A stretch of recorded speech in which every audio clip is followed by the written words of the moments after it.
everyone, welcome to your go-to space for financial freedom, smart strategies, and productivity tools so you can build a life you truly love. Let's grow together.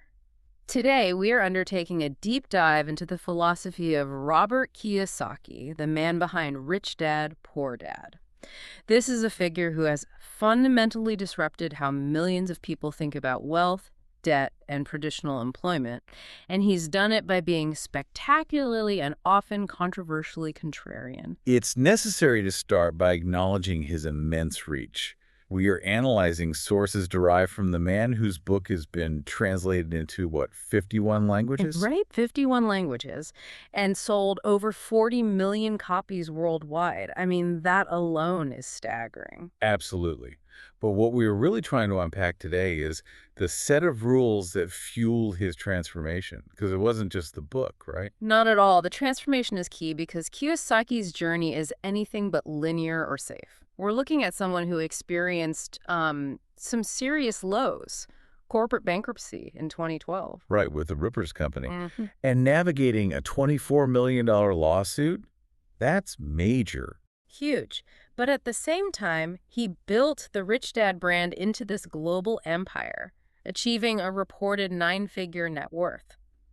So the rules we discuss today, they aren't just theory. No, they're derived from surviving colossal failure and apparently emerging richer for it. That's the narrative, anyway. Precisely. Our mission here is to analyze the 10 core rules he believes drove this success, which often required rejecting the safe common sense advice, the stuff we all grew up with. He views that traditional financial wisdom as a series of hypnotic foundational words, that's his term, designed, he thinks, to keep the average person stuck in a certain pattern. Let's lay out that core conflict immediately then, the one that really defines his whole philosophy. The poor dad advice versus the rich dad inversion. Most of us were taught, follow a very specific path. Oh, yeah. Go to school, get good grades. Find a stable job, work really hard, save your money diligently. Buy a house because, hey, it's an asset, right? That's what they tell you. Get out of debt, avoid it like the plague, and maybe, just maybe, invest passively in the stock market through, like, mutual fund or a 401k. That's the standard script. And Kiyosaki, he rejects every single part of that consensus, every single one. It's radical. He argues that this traditional path is basically a recipe for financial servitude. You're constantly working against inflation, against these punitive tax structures. He says you're essentially running on a financial treadmill. You get penalized the harder you work. So we need to understand the logic behind this radical inversion, starting with maybe his most explosive claim. Yeah, let's dive in. Redefining money and wealth. Rule number 1, invest in real money. Because, as he insists, savers are losers. Wow, okay. Savers are losers. It's intentionally provocative language, obviously. Right. But what's the economic mechanism he's pointing to behind that strong assertion? Well, he argues that anyone advocating saving what we currently use, dollars, euros, yen, fiat currency, simply doesn't understand what money is or maybe what it should be. Right. So to get his perspective, you have to dive into monetary history a bit, specifically 1971. Exactly. The Nixon shock. That distinction is absolutely foundational for him. The separation of the dollar from gold. Before 71, the dollar was tethered to gold. Not perfectly stable, maybe, but it had a hard backing. Correct.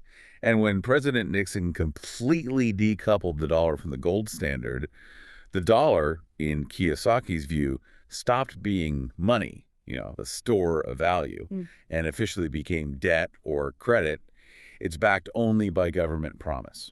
And crucially, its value is constantly eroded because the government can just print more of it. Precisely, which devalues the dollars already in your pocket or, importantly, in your savings account.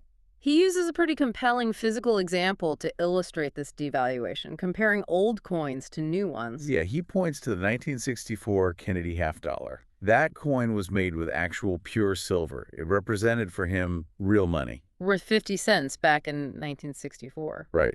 But today, in early 2025, because that silver content is finite and scarce, The actual metallic value of that same 50-cent coin is around, what, $12? $12. That's a huge difference because the asset itself, the silver, has appreciated significantly against the devaluing dollar. Exactly. Now, contrast that with modern coinage. Look at the edge. You see the copper.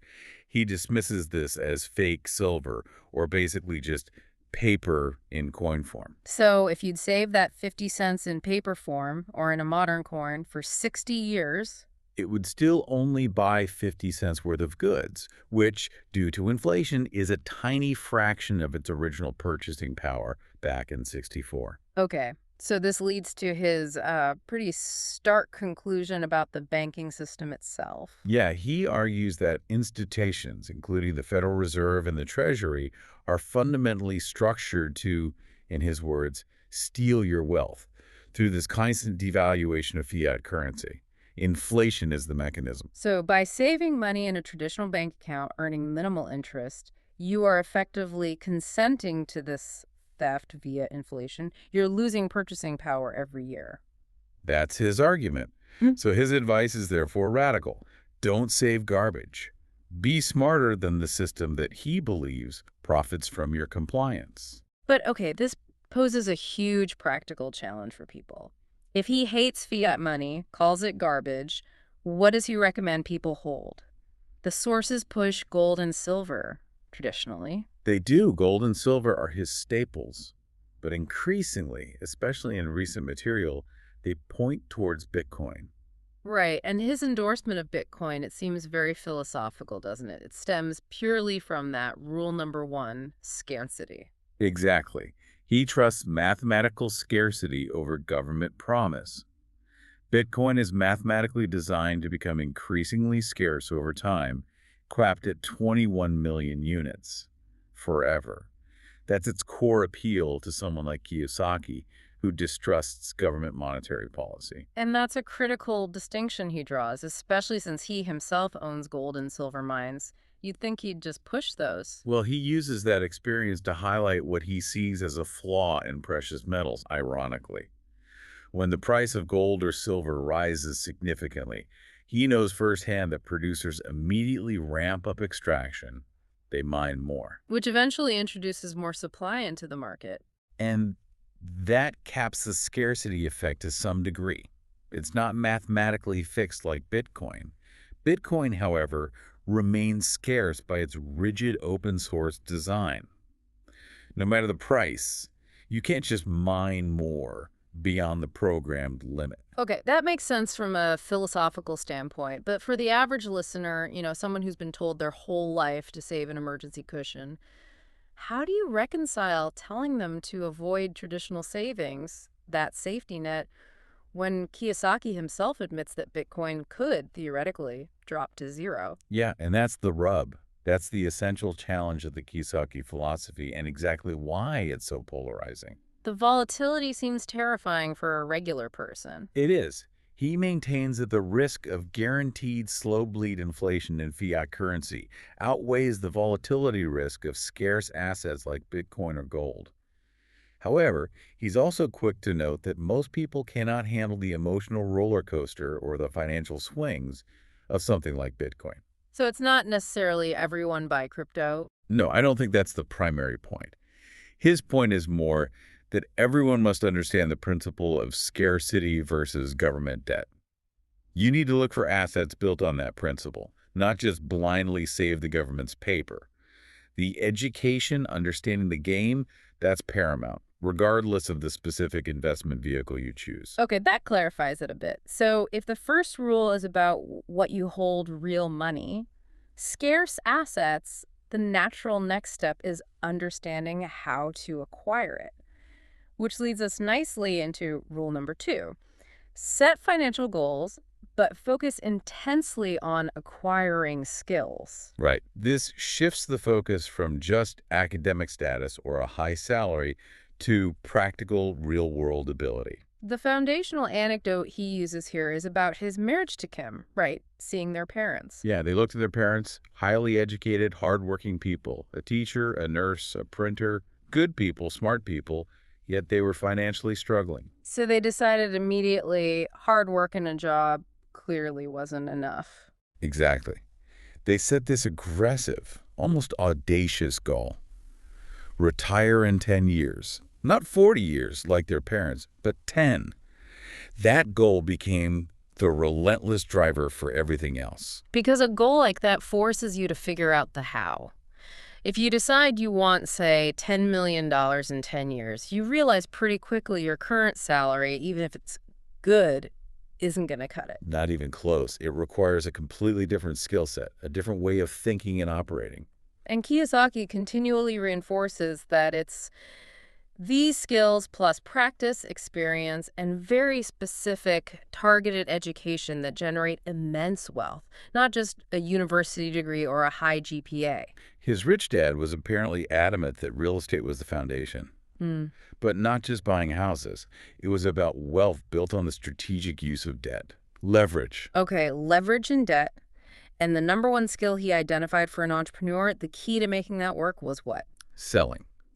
And raising money. Those two things. He talks about how he practiced this even though he hated it initially. Right. He left the Marine Corps, where he'd been a pilot, and his rich dad apparently insisted he take a sales job at Xerox, of all places. Yes, selling copy machines. Kiyosaki admits he disliked the idea of sales intensely, but he talks about the grueling discipline he imposed on himself, forcing himself to practice daily cold calling. Even taking on volunteer fundraising roles in the evenings, just to hone his pitch and learn how to handle rejection. Exactly. He didn't stop until he became the #1 seller at Xerox for, I think, 4 years running. It demonstrates that the skill acquisition, not the job satisfaction itself, was the absolute priority. He needed that skill. That level of tactical commitment to acquiring a necessary skill, especially one he despised, is pretty fascinating. And he uses this skill gap to highlight a fundamental difference he sees between the rich and the poor. It's the ability to generate and command capital.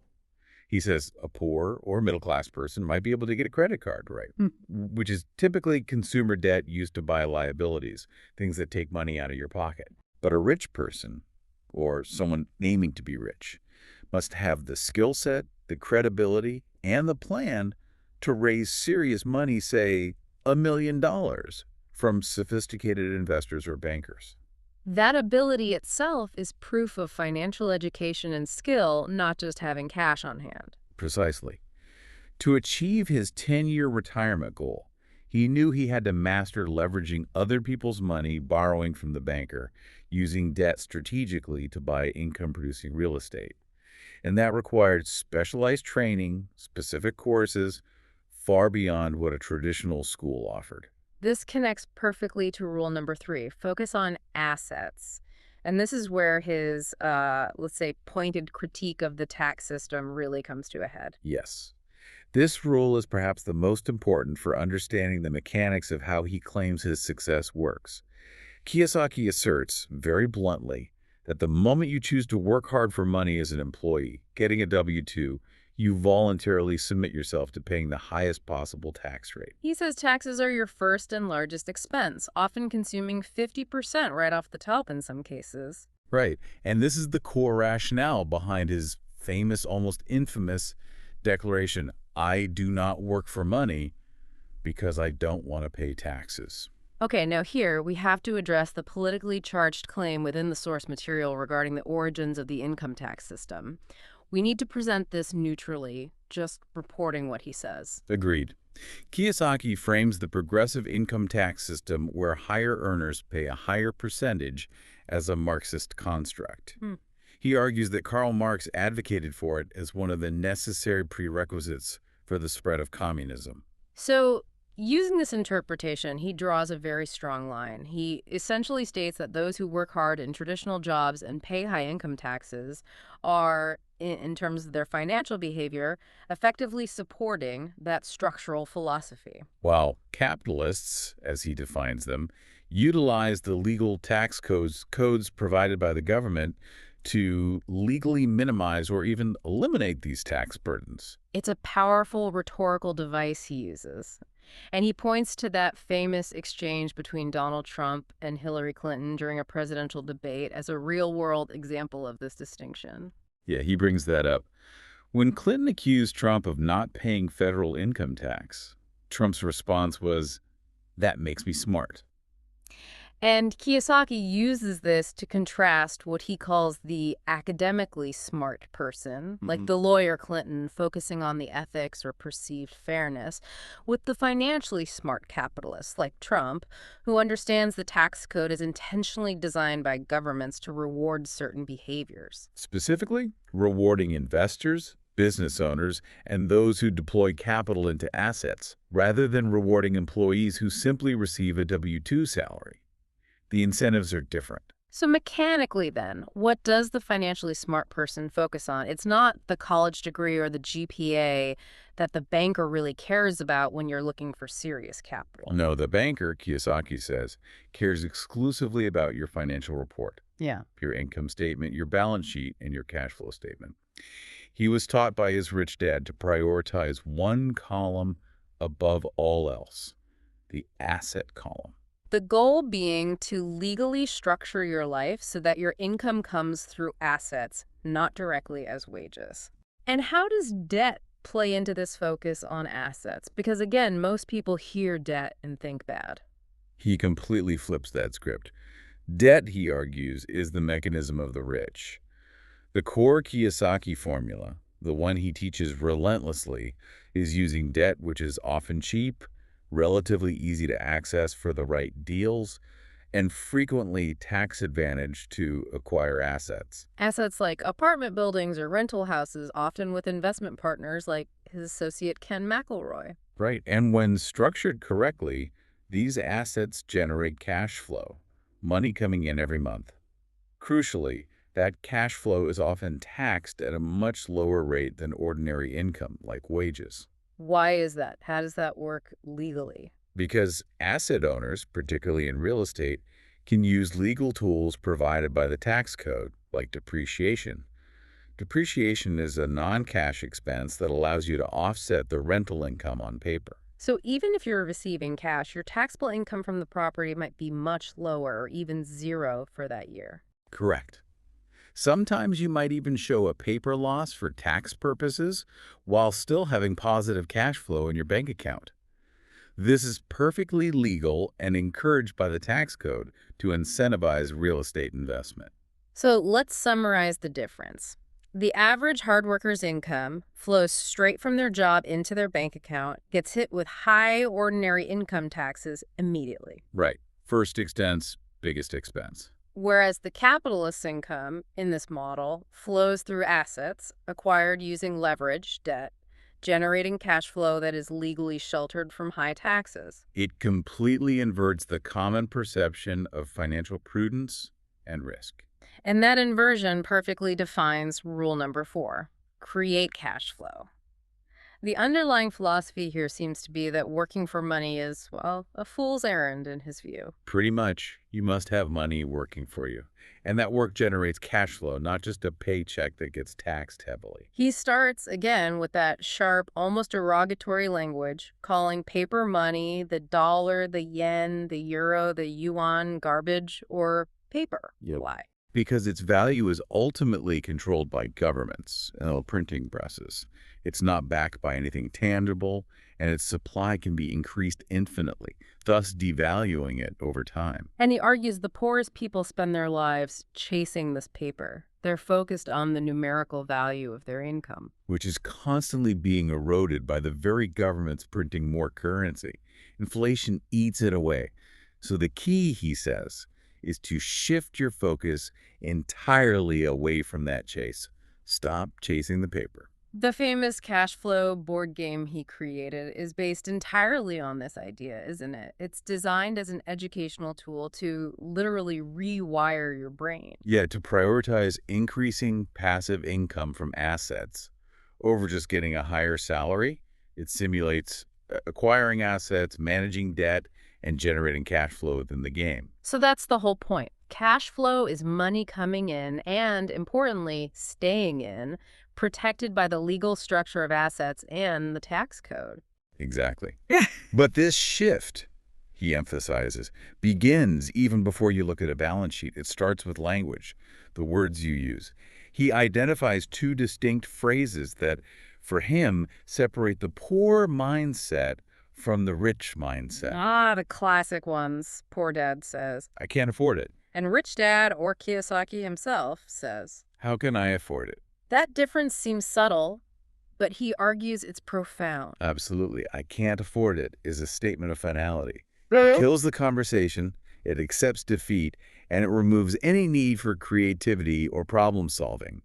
Your brain literally shuts down on that topic. Whereas, how can I afford it is the opposite. It's an opening. It's the starting point for innovation, for research, for skill development, for finding solutions. He gives the example.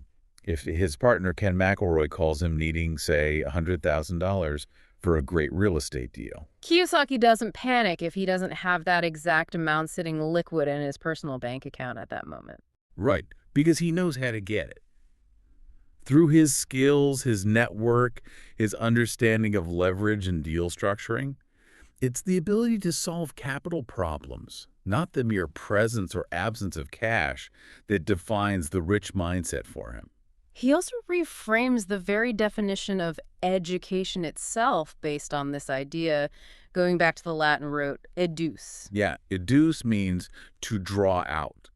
He argues that traditional schooling often beats out the rich person within us by conditioning us to think like employees. Work for money, save the garbage currency, avoid debt, trust the stock market blindly. Whereas playing games like Monopoly or his cash flow game, That draws out the rich person. It trains you in a simulated environment in asset acquisition, using leverage wisely and generating cash flow. He genuinely believes this inherent linguistic poverty, the language of compliance, of I can't, of self-limitation, is the most crippling debt most people carry, more damaging than financial debt. wow, that sets the stage beautifully for the next set of rules. We've covered the money mechanics. Now we shift more towards the emotional, the interpersonal, the mindset skills required to actually execute this counterintuitive financial philosophy. Let's pivot to rule number 5. Learn from your mistakes. Yes. And this is a direct philosophical challenge to the traditional school system, isn't it? In school, making mistakes often gets you labeled stupid. You get penalized for errors. Your grade goes down, you feel embarrassed. Exactly. But in the entrepreneurial world, in life really, Kiyosaki argues that not making mistakes is what actually makes you stupid in the long run, because it means you never venture outside your comfort zone, your zone of safety. And therefore, you never learn the crucial lessons that only come from failure. Right. It's the essential paradox of growth. If you're not failing sometimes, you're probably not pushing hard enough to achieve anything significant. He uses some good analogies here. Think about fundamental human development. A child learning to walk must fall down hundreds, maybe thousands of times to master the skill. It's non-negotiable. Falling is part of the learning process. Or the Tiger Woods example. Right. Tiger Woods, arguably one of the greatest golfers ever. Kiyosaki points out that Woods has missed more shots, more putts, failed more times on the course than most amateur golfers ever even attempt in their entire lives. So the biggest winners, he suggests, are often the biggest losers in terms of raw failure count. Exactly. Because they understand that every failure isn't final. It's simply feedback. It's an internalized lesson used to refine the next attempt. You have to be willing to fail, sometimes spectacularly, if you want the chance to win spectacularly. Risk and reward are linked. That concept, embracing failure as learning, seems intrinsically linked to his next point, rule number 6. Choose partners wisely. And this rule comes with a really profound, painful story of betrayal that cost him dearly early in his career. Oh, yeah. This rule was literally paid for in debt and near disaster for his family. Kiyosaki often contrasts the mindset of an employee who seeks security, stability, maybe a pension or a 401k, things that he argues can encourage complacency, with the entrepreneur. The entrepreneur who must constantly adapt, learn, and get smarter just to survive the intense risk and competition. Right. And partnerships are a huge part of that entrepreneurial journey, but also a huge source of risk. He recounts his early entrepreneurial grind, which involved several failures. Like the nylon Velcro wallet back in the 60s, market wasn't ready for it. Right. And then the shoe pocket idea, designed after he read this tragic story about a runner in Golden Gate Park whose car was stolen because they had nowhere safe to put their keys while jogging. Good ideas, maybe, but both products failed to gain traction. And this put him under immense financial strain. He talks about having already accumulated something like $200,000 in personal debt, just trying to keep these businesses afloat. He was desperate for a breakthrough. He decided on one final aggressive marketing push, a full-color advertisement in a major magazine. Which required significant capital he didn't have. So he turned to his two business partners at the time, John and Stanley. And apparently his rich dad had warned him against them, calling them, according to Kiyosaki, losers or thieves. Strong words. But poor dad. The academic, the one who valued taking action over playing it safe, he stepped up in an incredible, almost unbelievable way. Yeah, his poor father, who didn't have much money himself, took out a second mortgage on his modest family home and handed Kiyosaki $100,000 in cash. Wow. And told him what? According to Kiyosaki, his dad said something like, "I'm just glad you took action. Go for it. If you lose it, we'll figure it out later." Just blind faith in his son taking a risk. So Kiyosaki, filled with hope, took that check straight to his partners, John and Stanley. Handed them the entire $100,000 check and asked if this would solve their capital problems, if this would fund the big ad campaign. Right. Apparently immediately confirmed, yes, this is it. And then the gut-wrenching betrayal. They took the $100,000 and vanished. Immediately fled. Disappeared completely. Leaving Kiyosaki to face not only the $200,000 in existing debt he already had, but also the new, incredibly painful burden of that second mortgage payment that his own father was now struggling to afford. It nearly cost his dad his home. Unbelievable. Kiyosaki calls this crisis, as devastating as it was, the single best business lesson he ever received. It was the extremely high cost of learning that trust in partners must be earned meticulously through actions over time, not just given freely. And that caution is paramount regardless of your personal enthusiasm for a project or the people involved. Did the debt get resolved eventually? Apparently, yes, the debt was eventually handled, but the emotional scar and, more importantly, the lesson about judging character and managing partnerships remained permanent. That story really underscores that true entrepreneurial education isn't found in textbooks, is it? It's often forged in brutal, real-world experiences like that. Absolutely. And rule number 7 focuses on another critical interpersonal skill, one that can make or break a partnership or any relationship, really. Develop communication skills. Yes, and this circles back partially to rule 2, the importance of skills. Specifically, sales equals income. His friend, the sales expert Blair Singer, apparently drills that mantra constantly. Sales equals income. Meaning, if your ability to communicate, to negotiate, to persuade, essentially, your sales ability is low. Your income potential, your ceiling, will also likely be low. They're directly correlated in the entrepreneurial world. But the deepest insight he shared in the source material about communication wasn't actually about a business deal, was it? It came from a profound personal crisis. That's right. He confessed he hadn't actually read Chris Voss's famous negotiation book, Never Split the Difference, but he heard a podcast segment featuring Voss that he claims fundamentally changed his life and saved his marriage. He admitted that just a few years ago, his wife, Kim, after decades together, told him she was leaving him. Yeah. And the reason she gave was his lifelong communication style. He traces it back to his upbringing military school, then the Marines. He had adapted over decades to a communication approach that apparently relied heavily on yelling, confrontation, demanding. And had, in his own stark words, no compassion. He realized he'd been negotiating with his own wife for 35 years as if she were a Marine subordinate, not an equal partner. It was a huge wake-up call. He recognized he was playing a fundamental win-lose game in his communication, a zero-sum mentality that's often, maybe even implicitly, celebrated in aggressive business cultures. He even observes this trait, he says, in his friend Donald Trump, noting that Trump, in his view, must win at all costs. But the devastating realization for Kiyosaki was that while you might temporarily win confrontations using that style, people eventually just stop playing the game with you altogether. They check out, they leave. So when he discovered Vasa techniques, things like empathy, tactical empathy, labeling emotions, really listening to understand the other side's perspective. He realized his entire approach was fundamentally flawed for building long-term, trusting relationships, whether in business or personal life. He needed to shift drastically from confrontation and demanding to engaging with, as he put it, kindness, humanity, and support. That connection he makes is enormous. He elevates negotiation techniques like Voss's beyond just simple sales tactics or getting a better deal.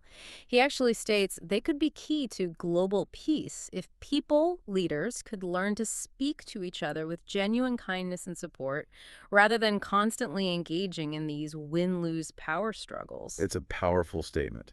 And it really shows that financial mastery, in his worldview, is inextricably linked to personal and emotional mastery. You can't really have one without the other at the highest levels.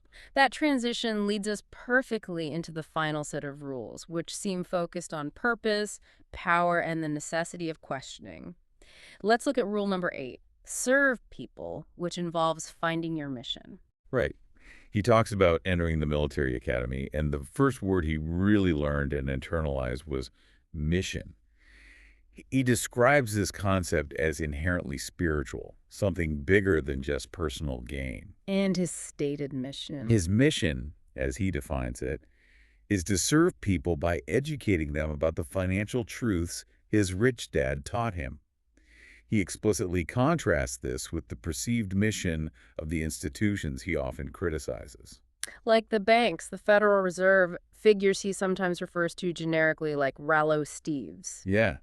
He views these major financial players as operating with a primary mission, simply to make money for themselves, and to perpetuate the system that, he believes, traps the average person in debt and financial ignorance. So his decision to operate outside their game, to not save their currency, to not invest blindly in their markets, requires him, he says, to continuously get smarter than them.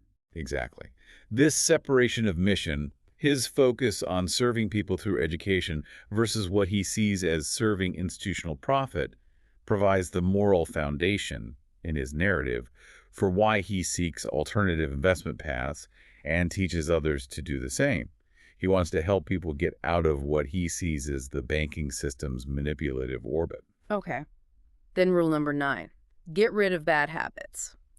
This seems to go beyond just financial discipline and connects back to his definition of power. Yes, Mm-hmm. he defines power very simply, not as money or influence necessarily, but as the ability to act. The ability to act. Interesting. He says people inherently chase more money, more attractiveness, better relationships, and more power because they're fundamentally trying to escape feeling trapped. Trapped by lack of money, maybe trapped by poor health, trapped by limiting circumstances or dependencies. So gaining power is gaining the ability to act, to change your situation. Precisely. Therefore, self-mastery, he argues, is fundamentally about turning dependencies and bad habits, things that restrict your ability to act, into useful, constructive habits that enhance your ability to act. And he shares a very personal victory here, doesn't he? One that demonstrates this power of action isn't just financial. He discussed his long struggle with stress eating and food addiction. Yeah, he's quite open about it. He credits support from figures like Dr. Nicole Shrednitsky and others he names as Rich and Rallo with helping him finally conquer what he describes as a debilitating addiction to certain foods. Allowing him to return to his old Marine Corps weight. He makes the claim, even at age 74, of having the physical condition of a 25-year-old. Right. And the point he's making isn't just about health, it's metaphorical. It was about demonstrating that conquering self-limiting dependencies, gaining the ability to act on his health, is the necessary precursor to gaining the ability to act effectively on his wealth or in his business. If you can't control yourself, your own habits, your own impulses, how can you possibly expect to control a financial empire or navigate complex investments? That makes a lot of sense. Self-mastery enables world mastery in a way. That seems to be the idea. And that leads us right to the culmination, the final rule, rule number 10. Question everything.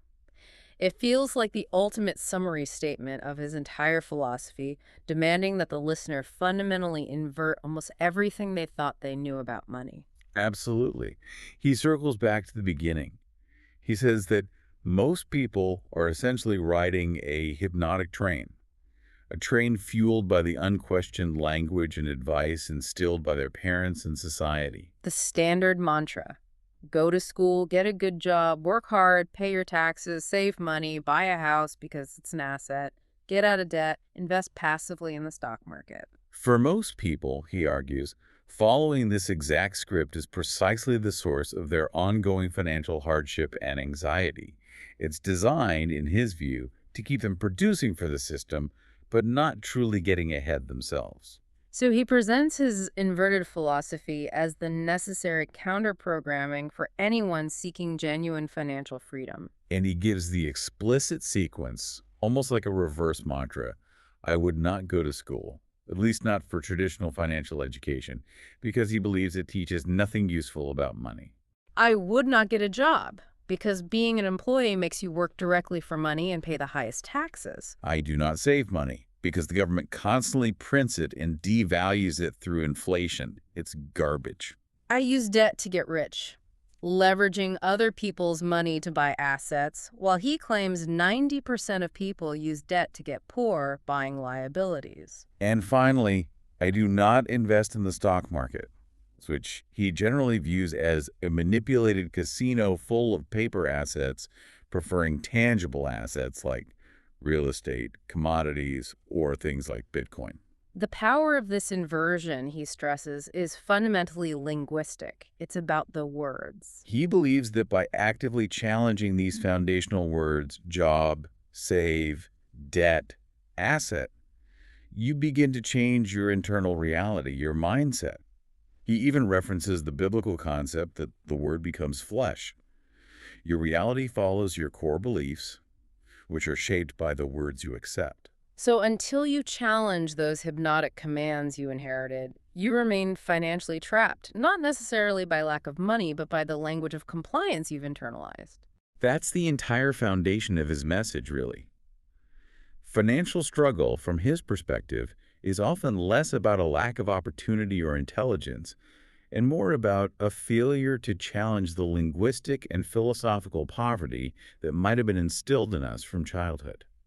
That perspective sets us up perfectly for our bonus insight today, because it seems to bring all the previous rules, the money mechanics, the skills, the mindset, the purpose together into one critical entrepreneurial element: the power of brand. Yes, Kiyosaki sees having a strong brand recognition, whether it's his own Rich Dad brand or he often uses Trump as another example, as absolutely essential for significant success in today's world. Why?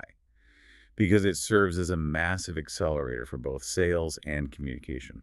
When people hear the name Rich Dad, they instantly have a sense of the philosophy, the approach, the worldview he represents. It shortcuts the explanation. Exactly. But he clarifies that a brand isn't just a logo or a marketing slogan. It must embody the entire structure of the business, what he calls the BI triangle. BI meaning business and investment. Essentially, yes. The BI triangle, in his model, encompasses all the crucial components necessary for a robust, sustainable business. The overarching mission, the right team, strong leadership, a valuable product or service, the proper legal structure, effective systems, good communication, and, of course, positive cash flow. So the brand is the outward-facing symbol, the communication shorthand for that entire integrated functioning structure. Correct. It needs to create an immediate sensory and emotional feeling in the audience. It's abbreviated communication. And this abbreviated communication is what allows a brand to capture attention instantly in our incredibly overloaded world. Think about the contrast he often uses.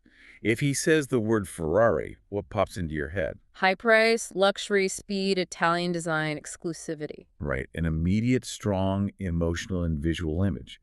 Now, if he says Hyundai or Kia, Functional, affordable, reliable, practical maybe, a different feeling entirely. totally different. He mentions he owns a Ferrari, and the brand name alone dictates a higher price, a different tax treatment as a business asset potentially, and evokes a completely different feeling than the practical car. The value is intrinsically linked to the emotional shorthand the brand creates. He also uses the Marine Corps as a powerful non-business example of a brand communicating its unique mission and style in just a few words. Yeah, their old slogan, "We are looking for only a few good men." Now, men and women. That instantly communicates selectivity, toughness, mission focus. It positions the Marines distinctly apart from the Army, the Navy, the Air Force, which might seem more like just jobs to some. It's a communication that is felt, not just read. So in today's world, with information saturation, blogs, social media, endless websites, print, everything competing for eyeballs.